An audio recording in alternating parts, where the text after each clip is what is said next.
मैं क्या कह रहा हूँ कि दिल्ली की सत्ता अगर प्राप्त करनी है, दिल्ली की सत्ता में जाना है, तो आपको जाति मुक्त होना ही होगा। अगर आप विरोध कब करोगे? नहीं हो रहा है, नहीं तो विरोध नहीं हो रहा है। हमारे समाज के लोग यही तो नहीं जो विरोध हो रहा कांग्रेस है। बीजेपी में है, उनके जूतों की माला कब पहनाओगे? नहीं पहनाएंगे ना, चमार सम्मेलन करेगा, भंगी सम्मेलन करेगा, हाँ। तो कहाँ से होगा? वो तो जाति को बढ़ावा दे रहा है ना भाई।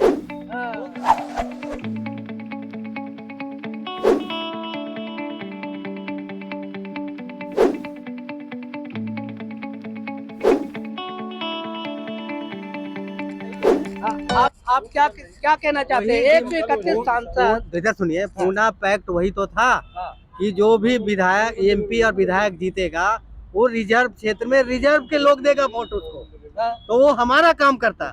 आज वो जनरल से जीत के जा रहा है तो हमारा काम क्यों करे हमारा काम?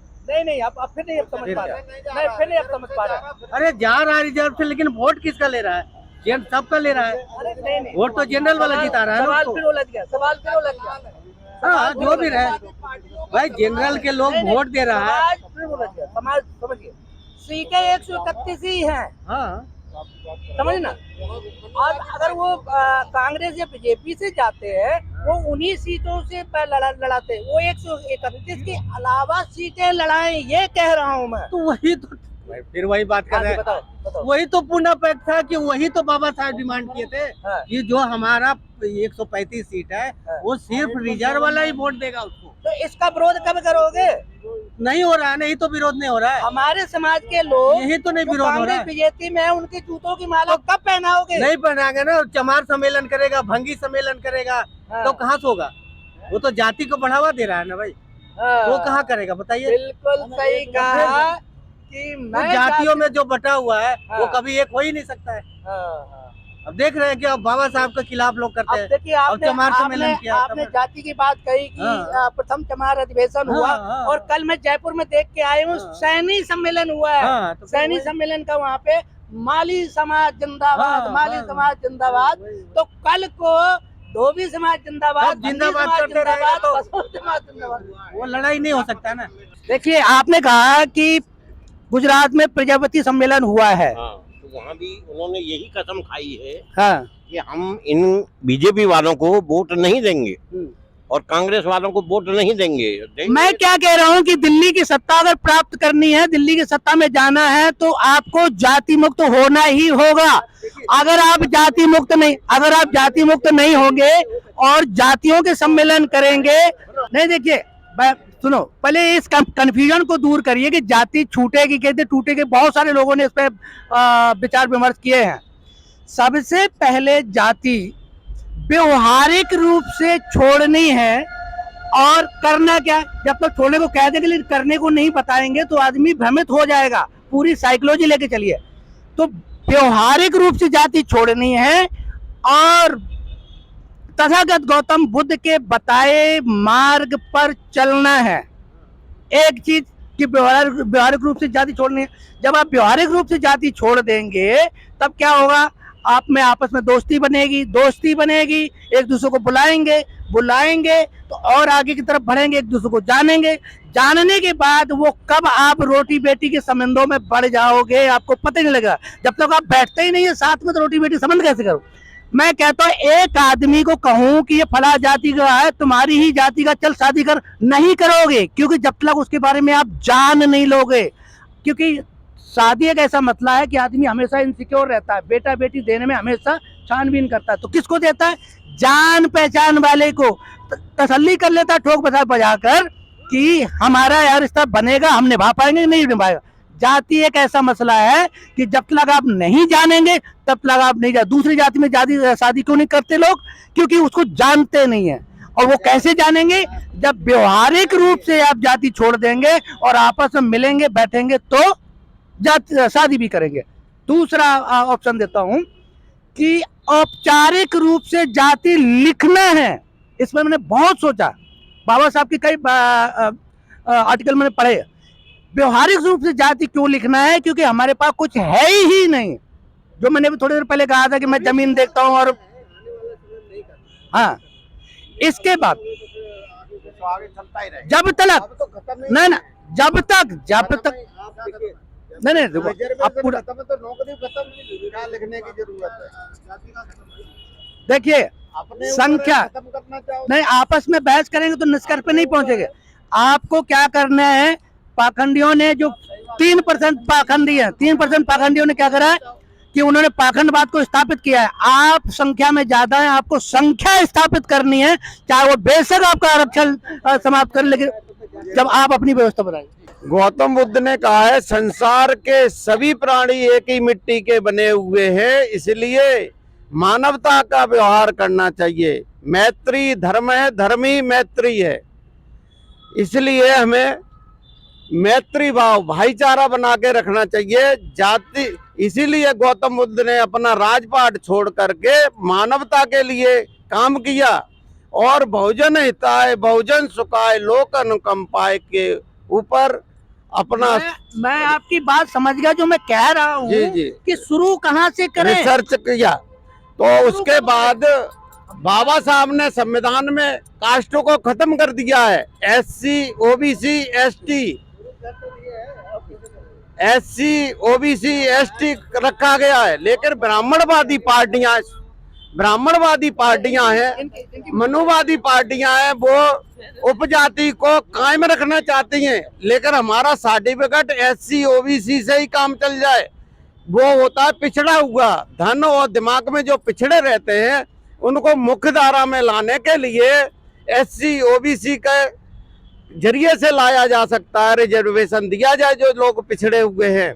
इसलिए मानवर काशीराम साहब ने बहुत जातियों को तोड़ करके सभी को बहुजन समाज बनाया, और बहुजन समाज लोग बहुजन कहने लगे तो जाति खत्म हुई। तो इस देश में BSP ने इस राष्ट्रीय पार्टी बनाई और सबसे बड़ा उत्तर प्रदेश में बहन जी को 4 बार मुख्यमंत्री बनाया। तो जाति तोड़ के हम इस देश पे शासन कर सकते हैं, भाईचारा बनाए। देखो लास्ट में उन्होंने वही कहा कि जाति तोड़कर ही हम समाज को आगे बढ़ा सकते हैं। और अब मैं अन्य दूसरे साथियों का भी, हाँ जी आप कुछ कह रहे थे। नहीं अरे थोड़ा नहीं आपका मैं तो मैं तो सर यही कह रहा था कि हम लोगों ने काम शुरू कर दिया है, सभी लगे हुए हैं अपने अपने लेवल पे, और उसी जोश और उत्साह के साथ हमें अपने सभी वही काम करने नहीं शुरू किया है। देखो बाबा साहब ने संविधान में ये व्यवस्था समाप्त कर दी है, लेकिन जहाँ पर लिखने की बात आ रही है 16 में जो व्यवस्था की है, उन्होंने कहा कि भाई अगर मैं 15 में जाति को बराबर करता हूँ तो 16 में वहां जाके देखते हैं कि हमारा समाज बराबर है ही नहीं, लेवल पे है ही नहीं, तो उसको लेवल में लाने के लिए आरक्षण की व्यवस्था की। अब इनके व्यवहार में जो जमीन में आना चाहिए था वो उतर कर नहीं आई, उसके लिए तैयार नहीं है। आरक्षण लेने के लिए सब तैयार बैठे हैं, लेकिन उस धारा में उतर कर एक साथ होने को तैयार नहीं है। ये ग्राउंड रियलिटी है जिसके लिए मैं कहता हूँ कि मैं जमीन देखता हूँ, ये जमीन नहीं देख रहे हैं। ये कहते हैं हाँ जाति समाप्त ऊपर ऊपर हो गई, जमीन में आओ, जमीन में उतर के आओ भाई साहब। नहीं सर, हमने छोड़ दिया, मैंने कोई सर्टिफिकेट नहीं बनवाया अपने बच्चे का। अच्छा हमने बहुत सर्टिफिकेट ले लिया और आज अच्छा, अब आप किसी भी जो हमारी बहुजन समाज की 6 जाति है, किसी में भी अपना बेटी बेटा का रिश्ता करेंगे? किसी से भी करेंगे, अच्छा रिश्ता मिलेगा। ये हमारा खुला है। ये भाई साहब कहते हैं कि अब मैं बहुजन समाज की जो 6700 जातियां, किसी से भी अगर मेरे लड़का लड़की के योग जहां पे अपने को मैं सक्षम पाऊंगा वहां रिश्ता कर दूंगा। मैं इस भाई को बहुत बहुत धन्यवाद देता हूं कि उन्होंने इस बात को स्वीकार किया। जी आप लोग बताइए। बता तो दिए भाई, क्या अब क्या पूछना है? क्या वाल्मीकि समाज के घर में रिश्ता करोगे? बिल्कुल करेंगे, अगर योग्य है तो क्यों नहीं करेंगे। देखो हमको ऐसे जाति को समाप्त करना है, अगर बौद्धिस्ट है, हमारे सोच का है, पढ़ा लिखा है तो जरूर करेंगे। मैं इनका बहुत बहुत धन्यवाद दूंगा कि ऐसे जाति जाएगी। हमको अपना दिल उदार करना है और दिमाग से, यानी कि मैं कहता हूँ ना वैचारिक रूप से, व्यवहारिक रूप से जाति को। आप क्या कहते हैं, कहीं पे भी शादी ब्याह करने को तैयार हैं? एक मिनट जरा सुनिए, ऐसा है जब तक हम लोग किसी बात को समझेंगे नहीं तब तक तो कोई बात बनी नहीं सकती। जैसे मैं आपको बता दूं कि यहाँ पर इस देश में सिर्फ कोल भील द्रविड़ संथाल हुआ करते थे। जब से आर्य आए, आर्यों ने यहाँ अपनी व्यवस्था को थोपा और थोप करके ब्राह्मण क्षत्रिय वैश्य ब्राह्मणी व्यवस्था को कायम किया, और जो ब्राह्मण क्षत्रिय वैश्य के बाद जो शूद्र आता है, शूद्र को 6543 जातियों में तोड़ा। जब तक हम 6743 जातियों में भाईचारा नहीं बनाएंगे और खाना पीना नहीं करेंगे, रोटी बेटी का संबंध नहीं करेंगे, तब तक हम एक मत नहीं हो सकते हैं। ये हमें जो है ना भाईचारा बना करके, चाहे धर्म के माध्यम से, चाहे राजनीति के माध्यम से, चाहे आपस में शादी का व्यवहार करने से, जब तक ये चीज़ें नहीं करेंगे तब तक हम जो है एक नहीं हो सकते। बाबा साहब डॉक्टर अम्बेडकर ने कहा था कि जिस तरह से हमको तोड़ा गया है उसी तरह से हमें जोड़ना पड़ेगा। जुड़ेंगे तब हम एक होंगे, तभी हमारा एक मत होगा। मतलब इसका मतलब कि आप जो ये कहना चाहते हो कि पहले हम आपस में एक दूसरे के साथ शादी ब्याह करा करते थे। हाँ, पहले करते थे। मैं तो कह रहा हूँ कि यहाँ सिर्फ कोल भील द्रविड़ संथाल हुआ करते थे। कोल भील द्रविड़ संथाल हुआ करते थे। उन कोल भील द्रविड़ संथालों को तोड़ करके जो राजा थे, कबीलों के सरदार थे, उनको तोड़ करके फिर काम के आधार पर, कर्म के आधार पर उनको जो है ना 6743 जातियों में बांटा गया। जब तक हम 6743 जातियों में भाईचारा नहीं बनाएंगे, एक विचारधारा नहीं लाएंगे, अपने महापुरुषों की बातें नहीं बताएंगे, इस देश का इतिहास नहीं बताएंगे कि विदेशी लोग कहाँ से आए, कहाँ से नहीं आए, तब तक ये काम नहीं हो सकता है। बहुत बहुत धन्यवाद। ये समाज अब इस ओर बढ़ रहा है और मैं बहुत खुश हूँ कि जगह जगह ये नारे लगने लगे हैं कि जाति तोड़ो समाज जोड़ो, और अब नेताओं से भी यही सवाल होने लगा है और पूछा जा रहा है। आप क्या कहते हैं इस विषय पर? आपको अगर किसी और जाति का रिश्ता मिल जाएगा तो आप खुशी खुशी करेंगे? मैंने तो अपने बेटे और बेटी के लिए ऑफर भी किए थे दूसरी जातियों में, लेकिन उधर से रिजेक्ट हो गया। इनका कहना है कि मैंने ऑफर किया था दूसरी जातियों में अपने बेटा बेटी के लिए, लेकिन वो अभी भी गोत्र पात में अटक गए, उनके अंदर वो हिम्मत नहीं जुटा पाए। लेकिन आपने ऑफर किया, बहुत बढ़िया किया। ये शुरुआत हम करेंगे। आज मना करेगा कोई, कल मना करेगा, लेकिन परसों जरूर धीरे धीरे क्या होता है कि बार बार जब किसी चीज को बोला जाता है वो एक परंपरा बन जाती है। और हमारे बहुत सारे बच्चे इंटरकास्ट मैरिज कर रहे हैं, तो आने वाले दिनों में ये एक परंपरा बनना शुरू हो जाएगी। इसकी एक शुरुआत है। आप देख सर, मैं तो ये कहना चाहता हूँ, जैसे मान लो अभी साहब कह